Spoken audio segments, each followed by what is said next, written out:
What's up guys, Ben Jacobson with Frame Network. It's Throwback Thursday, so you know what that means. We're taking you all the way back to 2013 for the very first episode of The Concept. Check it out.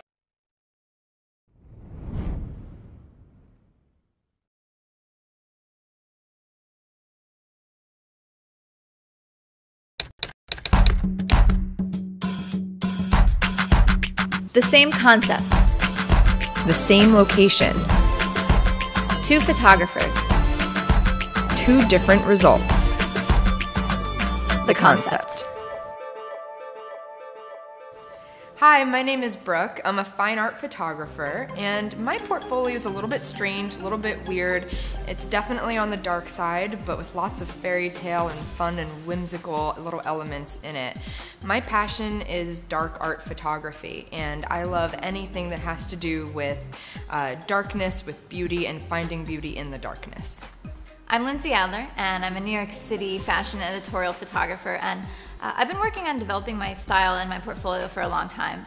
Because I love photography so much, I've been trying every technique I could possibly imagine. But right now, I describe my style as clean, bold, graphic, bright colors, or high contrast black and white. And I think a lot of photographers struggle with that, trying to find your style. So the more you shoot, the more you experiment, the more you find what's true to your heart, what fits you. And that's, where I've been able to get to today. Photography is my passion for a lot of reasons. I'm sure you can relate to the fact that photography might be part of you. It's who you are, it's who I am. I wouldn't be the same person without it. It's nice because it's been one constant in my life since I was a little kid all the way up to an adult. Everything else has changed, but photography has been the one thing that's been a constant. And I love it because I feel kind of like a magician in the fact that I can make up any idea. It doesn't matter how wacky, how bizarre, whether it makes sense or not. I can make up that idea, and then all of a sudden I turn it into reality in front of me, and that I can see it in a print or I see it on the computer. It really does feel like magic, especially since I'm not an artist. I can't draw, I can't paint, but I can still create something. It's a wonderful feeling. I did this show because I wanted to show people that you don't have to have fancy equipment, you don't have to have a big studio, you don't have to have a crew working for you. You can take whatever you have available and whatever concepts are near and dear to you and turn them into something amazing.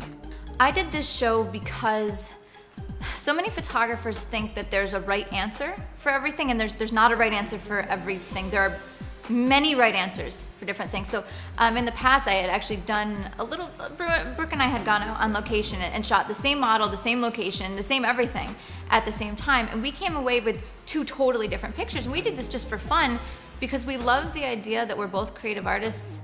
We're both young women that are photographers, but our pictures look nothing the same. And we both have great work. And so what I want everyone to take away from this show is the fact that whatever's right for you is what's right. And so many of us idolize this and that photographer, the photographer we wish we were, but just be the photographer you are. Your right answer is right for you, and it will produce great work. You can take inspiration from other photographers, and we certainly hope we inspire you, but also know that you don't need to copy anyone's lighting, you don't need to copy anyone's posing or Photoshop techniques. It's whatever is true to you is going to be the right answer. There is no one right answer, there are endless right answers. We want to show you guys that two photographers can come up with the same concept in the same location with the same models, same everything, and still come away with two different pictures. The fact is that nobody else is going to do you like you do you. So do you. People are so afraid to share. And I'm glad that photographers are less like this, but people are afraid to share like their secret locations or their secret Photoshop techniques or the lighting they do, and Brooke and I are both all about sharing. You can ask me any question about photography. What lens did I use? Where did I find the hair and makeup? Where did I come up with the idea? Like, there's nothing that I won't share, because even if you know exactly how I did it and you know every tool, you won't get the same picture. It might be better, it might be worse, it might just be different. And so that's why we're happy to share. And that's why I do share, because the more tools that you have, the more things you have to pull from to create your own vision. And that's why in the beginning, I tried every technique that existed, from paint with light to lens flare to studio photography to natural light to abstract to everything, because then I'd have that. So when different projects come up, I can pull from each one of those tools. So we're happy to provide those tools to you in the best of our ability. You ready? Yes. Okay. Okay. The envelope, please. Why, thank you. Just open it. Unfold. Episode 1, Entrapment. That's cool. And I get to choose the location. So you're telling me that it's gonna be dirty and messy? Hold on, let me think for a sec. Because if the theme is entrapment, I have ideas. then we should do someplace sad and old. And I saw that you did a location that was like an abandoned ship sort of thing once for a video. Yeah. Can that we was go there? awesome. I would love that. That place is awesome. I've only ever done a video there. Uh-huh. So I'm gonna. Okay, this is gonna be good. I'm excited. Me too. Except for, I know it'll be totally different because you're gonna get dirty and messy, and I'm gonna go for like cool and epic, and you're just gonna be dirty. How messy is it? Really messy. When I was there, I lost a shoe because I stepped in the mud and my foot came out, but the shoe stayed. Perfect theme of entrapment. I like it. Yeah, it's 40 minutes from here or so, Okay. and it's not safe, but it's not dangerous, and there's a little stealth getting it. It's gonna be, you'll like it. I'm It sounds very like your kind of place. Okay, Awesome. done. I love you. Okay, so the concept is entrapment, and it's something actually that I deal with a lot in my work, so it's not very unusual for me this time. I have been like hanging people in sacks of fabric from trees like since day one, so this is something that I feel really comfortable with, but I've never seen this location before. So it's going to be a little strange because, you know, I know that it's a shipwreck, but I don't know how much of a shipwreck it actually is. So what I'm really hoping to do is use the mud that's there, because I've heard that it's filled with mud, and sort of bury the model in the mud and pour water all around her. And that way it's almost like she's trapped in this muddy water and the ship is trapped on land. So it's like two different types of entrapment in the same picture. So that's what I'm hoping to accomplish today. And I know it's gonna be really, really messy, especially burying a model in mud and covering her pretty much from head to toe. But I think that's kind of what makes it special too, is actually going in there and getting dirty and doing the work and then coming out with an image that really reflects being trapped. When somebody's actually feeling it, then the emotion's gonna come through. So the process, when we get there, now Lindsay's gonna have styling, hair, makeup, all that stuff. I am very unconcerned with that. So I'm going to have my model just with a fresh face, no makeup on, nothing like that, sticking her in the mud. So I'm literally just going to put a dress on her, put her in the mud, smear mud all over her, pour water all around her, and then take the picture. So it's not gonna be a huge process, it's just gonna be a really, really messy process and perhaps an uncomfortable one. But at the same time, people get, you know, mud scrubs all the time, so I think it's gonna be good. For every position that you put your models in, is it something that you would do too, or would you ever put the model? Yeah, that's a great question, because I always say that I would never ask my model to do something that I'm not willing to do. It's a rule that I have. So actually, when I was thinking about it, you know, I haven't even asked the model yet if she's willing to do this.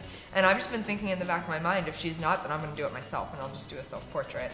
And I mean, either way is fine with me because it's fun, you know? It's like, it's the kind of thing where it's like, yeah, I wanna get covered in mud, of course I do. I'm super excited to get muddy today.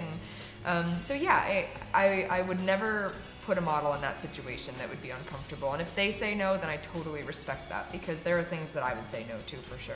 So then you just teach them how to use your camera so that you get to be the model and make. Nope, that's when I use my 10-second timer and I run and I slip down into the mud and it's like running for home base. When do you decide to use like your remote versus like the 10-second timer? That's a good question. I try not to use my remote if I'm going to sink it in the water by accident. So when I'm shooting in water, if I'm not thinking about it, you know, like I'm focusing on everything else, I've got my remote in my hand and sometimes I just dip my hand into the water because I'm standing in the water and then I forget completely and I pull it back out and I'm like, uh-oh, there goes my remote. Although I've done that many times and it still works. So, you know, I don't know if it's actually gonna hurt it, but it's not waterproof, so it will eventually. So in that case, I would try to use a 10-second timer or just be more aware of that I'm holding a remote.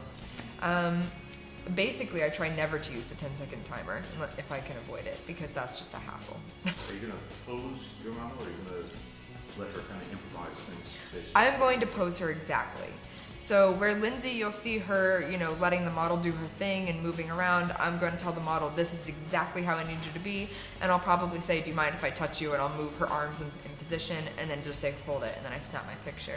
And that's why I won't take more than a few shots when I'm shooting, because it's all, you know, I don't take the picture till it looks right.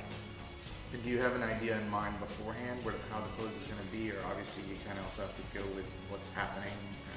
And I have an idea right now. I'm going to think it through a little bit more as the day goes on, but once we get there, I will know exactly what I want. And if it doesn't look right for some reason, I always change. I'm always open to that on set, but I pretty much always know I'm super stubborn.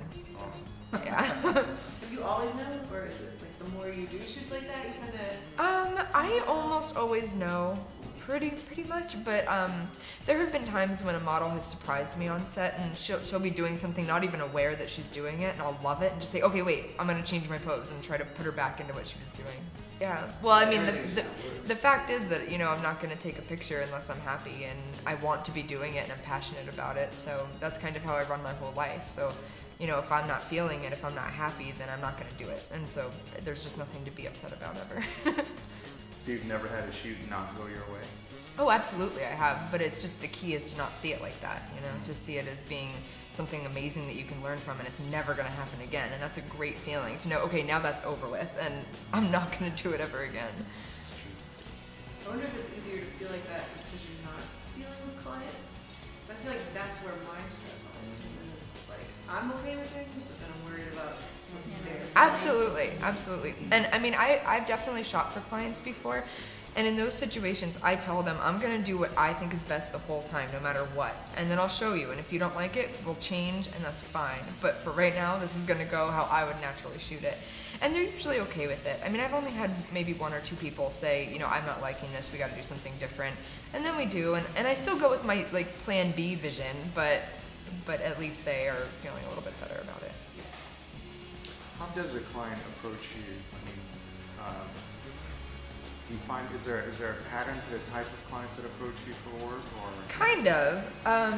Like, I'm not getting people wanting headshots or something like that, and so that's not the kind of thing that I do, but mostly I get book covers, so people needing like album art or something like that. I do a lot of that, or not a lot, but I do that.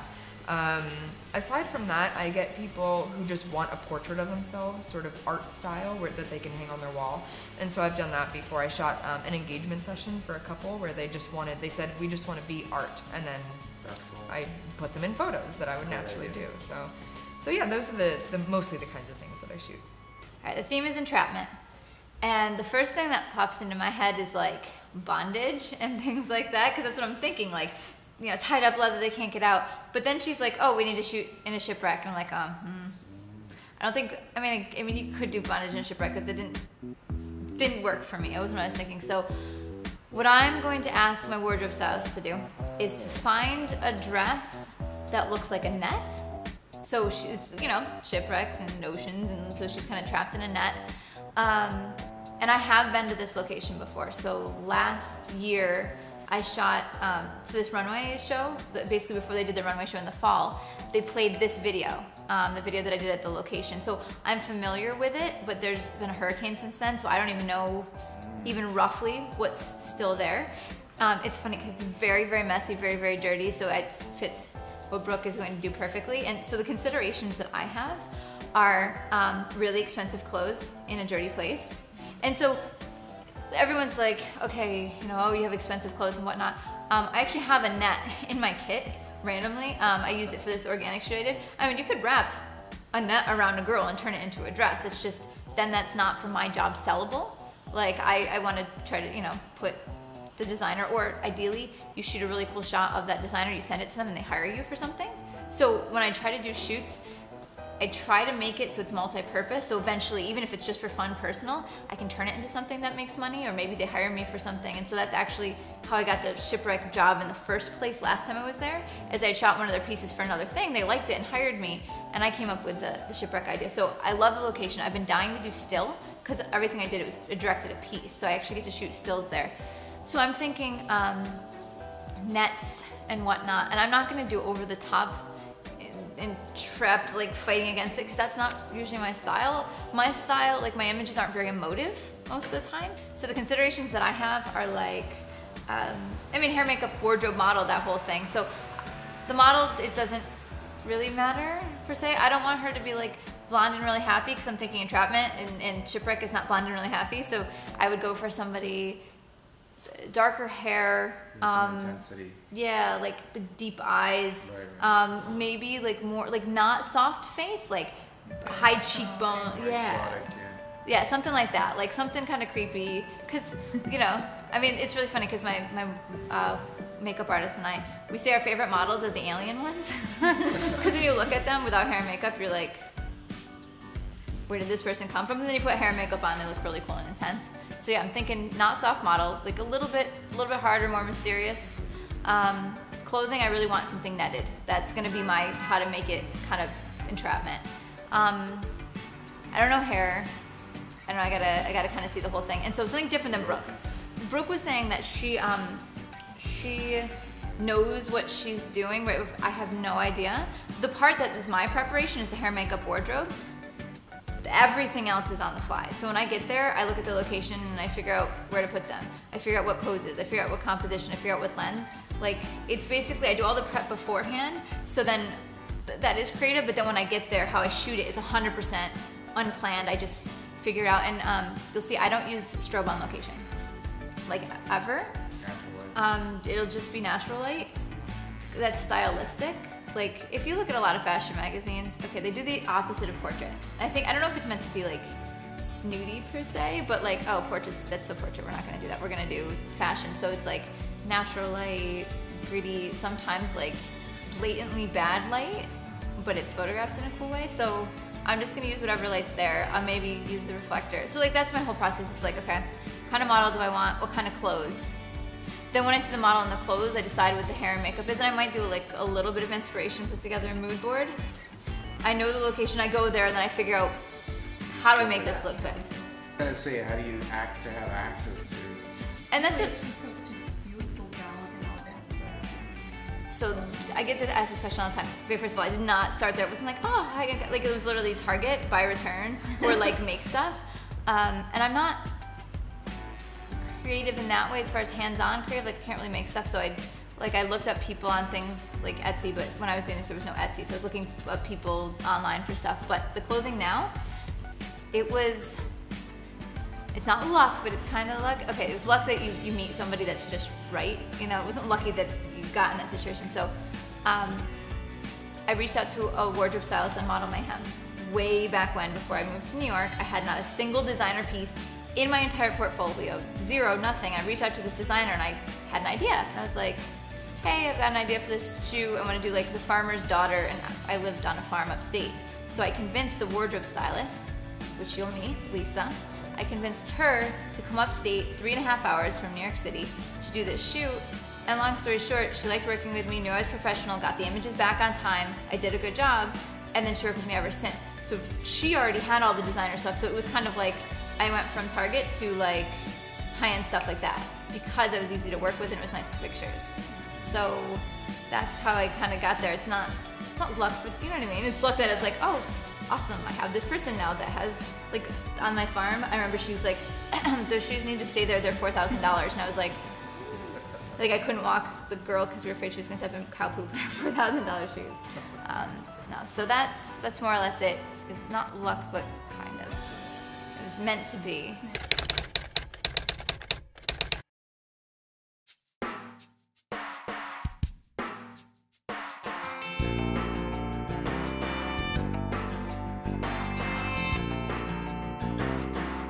So I was just talking to my hairstylist, and actually just the hair and makeup for the shoot, Griselle, and we're talking about the concept. And so my wardrobe stylist just sent me the dress, so I kind of know what we're going with there. It looks more or less like a net. So what we're trying to discuss is we've got this netted dress, which is pretty simple, and then the shipwreck is just massive and overpowering. So the girl doesn't get lost in that, you know. We're going to do something big and crazy with the hair so that you have to look at her, because otherwise, I mean, the background's so impressive, you're just gonna keep looking at the background and miss the girl. So I think we're gonna do some big, wacky hair. It should be a lot of fun. I don't know if she'll fit in the vehicle getting there, but let's figure that out later.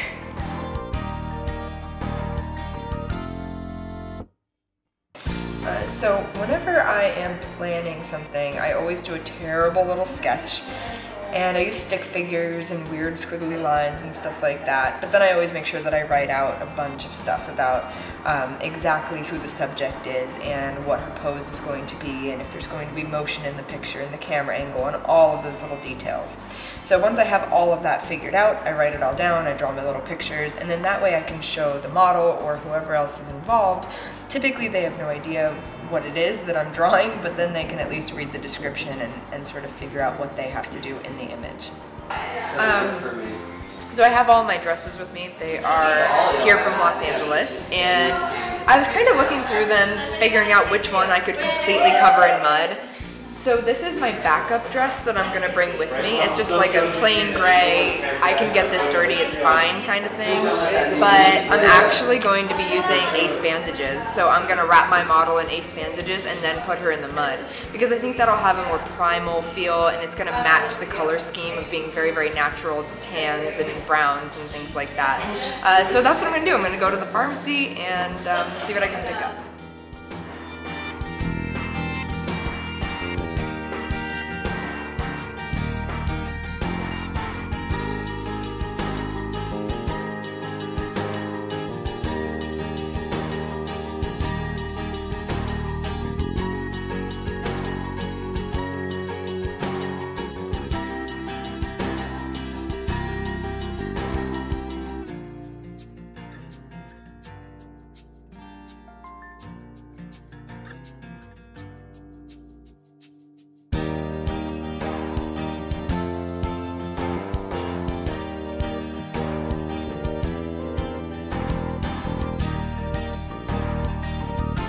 So with the theme of Entrapment, I told my wardrobe stylist I needed clothing that looked like nets or that were netted, like very restrictive, and so she has on a full piece bodysuit, and these are all little net restrictive things. And actually the designer who designed this, the theme of the collection that he had done, she said, was Entrapment. So that was the name of his collection for this, so it's perfect.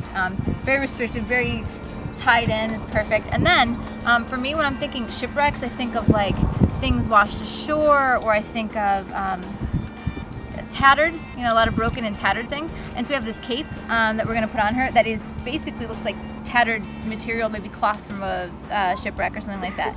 So when you add that to her, it adds movement, but it adds another level of storytelling, because you've got tattered from the ship, you've got entrapment from the body piece, and then you can just move and go dramatic. And see if I think this is stable enough. Oh yeah, it's rock solid. It's kind of wiggling a little this bit. stuff is settled for so long that... Yeah. So I'm thinking, like, see how the sun's hitting my face? If I have her here, she's backlit, so she pops out against everything. So if she's standing here, flipping her dress, you know, something like that. Yeah. That's what I'm thinking. Would you do reflector? Well, I don't know if I brought my reflector. The contrast is pretty high.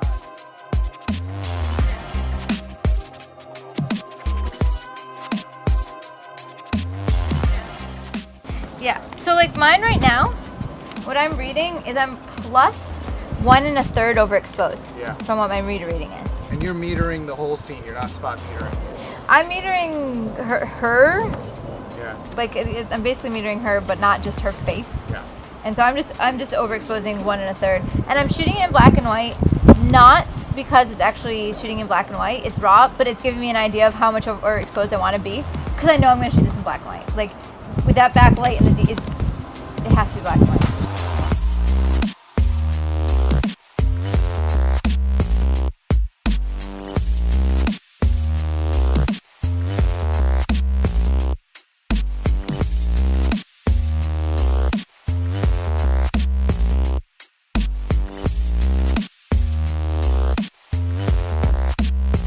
So the first thing I was looking for is I wanted like the big grand scene.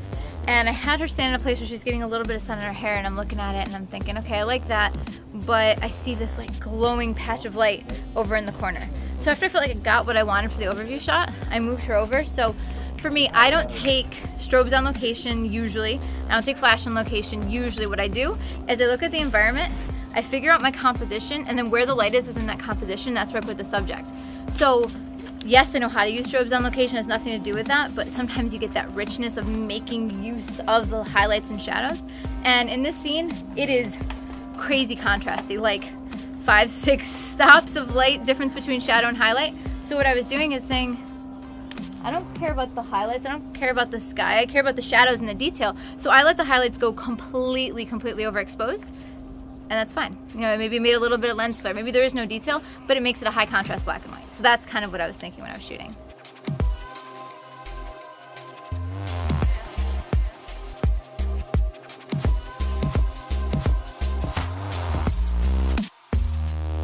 There and the legs. Okay. So I want to talk a little bit about the process real quick that I went through to get here, because obviously this concept has changed a bit since this morning. And this morning I was saying that she would be laying in the mud with a pool of water around her, but that was not the case. It was not possible when we got here. So I decided to change it up, obviously. This is exactly like what we were talking about. You can plan as much as you want, but you never know exactly what you're going to see when you get to set, depending on where you're going. So I decided to change my mind. I went scouting for the first hour that we were here, tried to figure out what spaces we could get to in this abandoned shipyard, and sort of realized that there was one spot in particular that really looked like a boat to me, and it was really fascinating because it was up in the air. So we're going to try our best to get the model up in the air into this little nook that we have set for her, and hopefully she'll be able to sit there comfortably. I've had 2 people try it out to make sure, and it's been okay so far. So with the change in the scene, I decided to change her clothes. Before it wasn't as important because she would be completely covered in mud anyway, so I was just gonna wrap her in ace bandage. So I decided to build sort of what a shipwrecked girl might look like. So I took my shirt off, which is actually Lindsay's shirt, and then cut it up. Cool. And so I decided to make that her skirt, and then I used the ace bandage for her top. So it's sort of like things that she might have had with her when her shipwrecked that she could turn into clothing. So she's going to be sitting up in a doorway, raised up into the sky, and she's going to be looking up towards the window that we see in the background of the boat. So she will be trapped inside the boat, which is trapped on the land, and it's sort of this entrapment within entrapment sort of theme that we're going with here.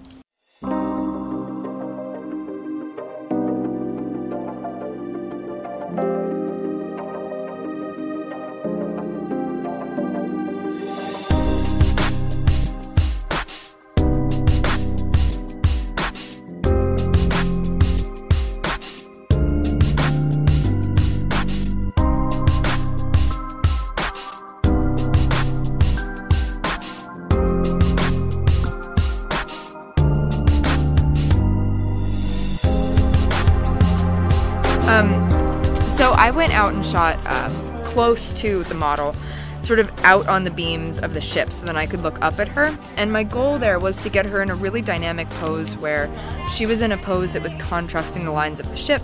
I also wanted to get a nice white sky in the background so then I could put sky into it. So my goal here was to create a character within this scene that was trapped in the boat, and therefore the boat was also trapped on land, and it's this theme of entrapment within entrapment. And in the end, I'm going to composite some hair onto her, hair moving. I'm going to be compositing 2 images together so that I can create a wider frame. And so basically I was just out there exposing for the model, not the background, making sure I could see detail, and that's it. On fashion shoots, sometimes I feel almost like an event coordinator, and then sometimes also a little bit like a therapist, because I have to coordinate so many people. You know, I'll have hair and makeup, and there'll be wardrobe and model, and then if one of those elements falls apart, the whole shoot falls apart. And so ultimately, it's my vision and how I'm trying to bring the whole shoot together that matters. And so, for example, when my model showed up 2 hours late, which doesn't happen that often, you've got to make sure the hair and makeup keeps their energy up, you know, their inspiration. If they're annoyed, then they're not going to do their best work. And then you don't want the model to be stressed out and upset because she was late, because then she's not going to give it her all if she's feeling a little bit of pressure. So things like that happen a lot, where one element doesn't go well, and if you don't manage it well as a photographer, as the event coordinator, everything can just crumble. So today I was able to kind of keep everyone upbeat, try to keep everyone on schedule, and I mean, you couldn't tell in the shots that there was any problems, and it worked out. It wasn't at the end of the world or anything like that. One of the things I love about Brooke too is that this location, many other photographers that I know, especially fashion photographers, would not go to that location because you have to trek through mud and tick-infested weeds and up and down hills and then walking on extremely unsafe shipwrecks and things like that. But Brooke and I are on the same page. If it's gonna make the image, we'll do it. It doesn't matter. And of course, we're gonna be smart about it, but it's all about that final image, that final result. And so I love Brooke for that. And so anyways, when we got to the shipwreck today, I was testing things out, and so I put the model in some place that I had tested for safety, and I'm shooting that. I love everything but the hair. You know, the hair, it was windy and it kept getting in her face and it was ruining the image. I just kept looking at her hair and I felt that it was taking away. So sometimes you gotta be able to make a change. And so I kind of cut and we went over and we fixed the hair, changed things. I tried some without the cape, with the cape. Because what I usually do on a shoot is I come over and I look around and I try to figure out, okay, where are the angles of this shoot? You know, for example, where's the grand scene? Where can I get textures? Where can I get leading lines? And then where's the light?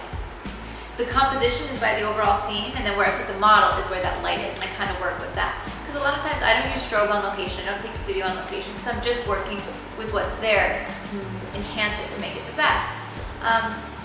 So anyway, put the model where the light was good composition. I kept looking at the hair, and so we made a change.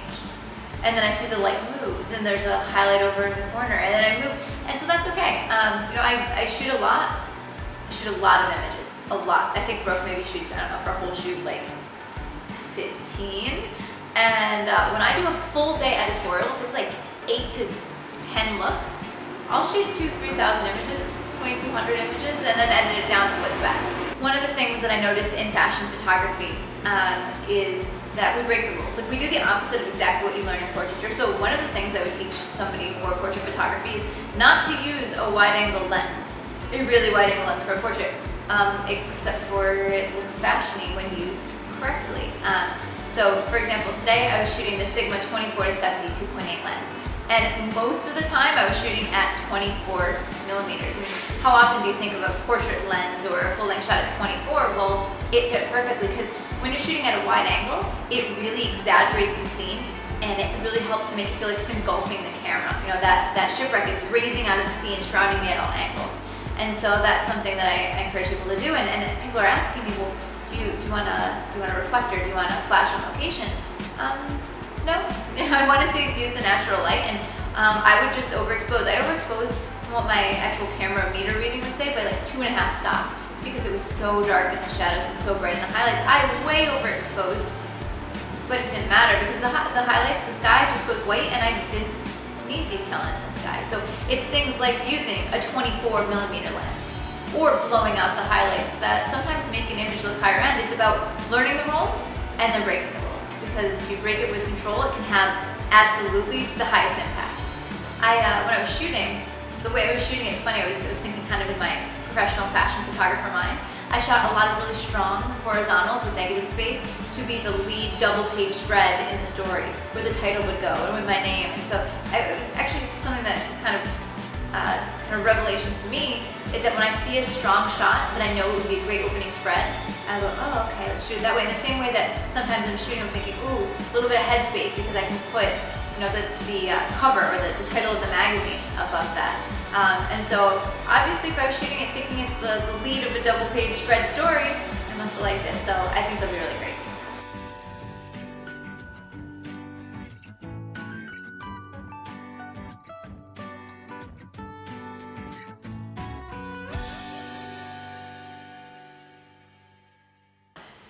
Today we got to do some really fun things together. We got to sort of do some exercises that were a little bit different from anything that I've ever done before. I got to film a pro tutorial download, and so I had everybody write letters to themselves that were from themselves in the future.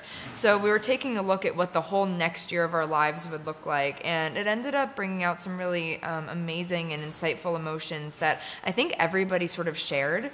So it wasn't, you know, just one person reading a letter out loud to everybody everybody else. It was one person sharing something that everybody else was feeling. It was really incredible.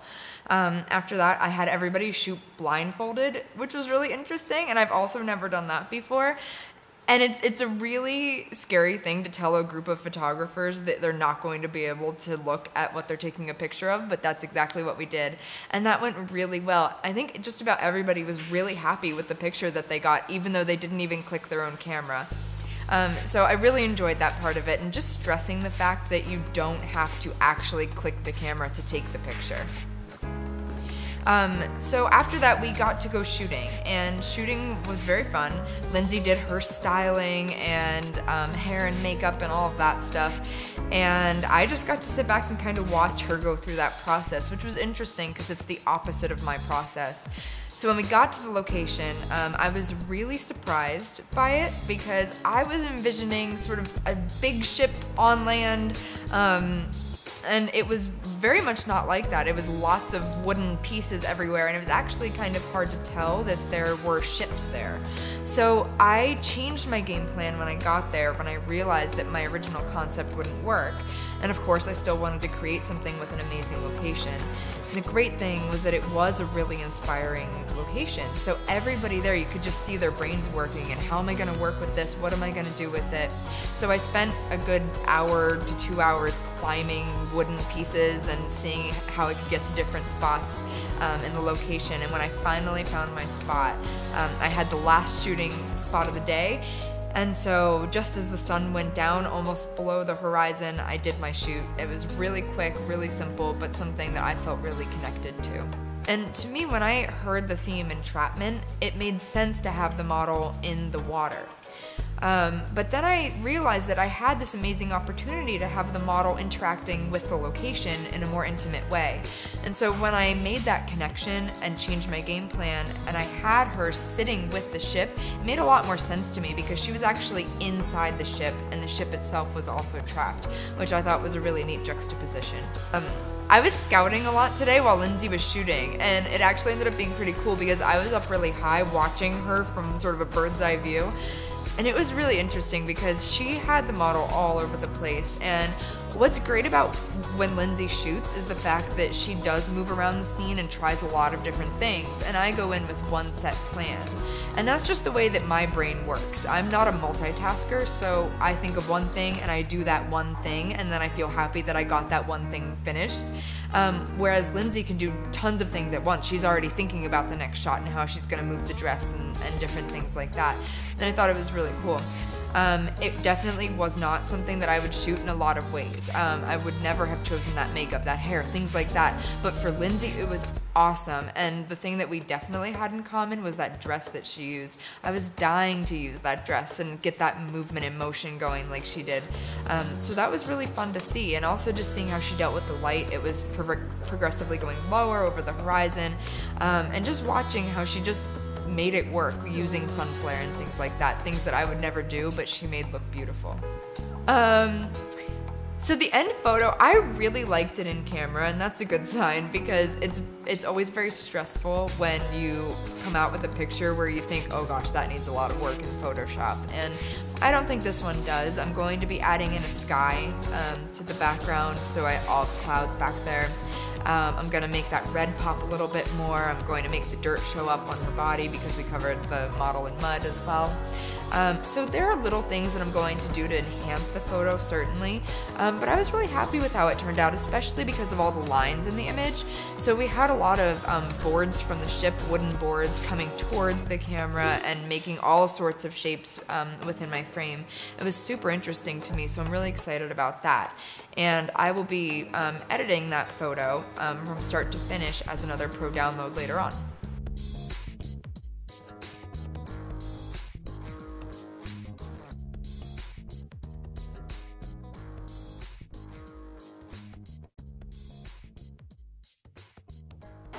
Well, Brooke, if your shot does happen to magically be better than mine, it's all because I lent you my shirt and let you destroy it. So, whatever.